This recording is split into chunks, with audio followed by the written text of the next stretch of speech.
Guys, welcome to my channel Eco Landmark Properties. आणि आज आलो आहे आपण भोर येथील वाखांबे गावामध्ये, जिथे आपली डॅम टच 1 एकरचा प्लॉट आहे.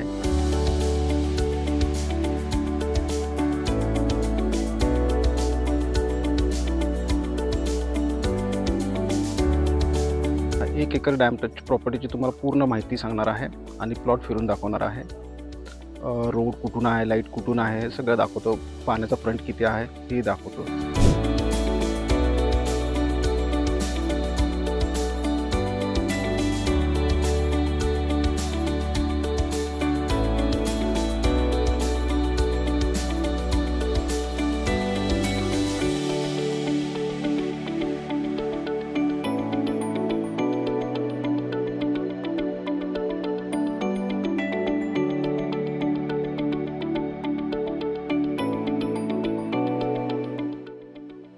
डॅम टच आपली 1 एकर प्रॉपर्टी.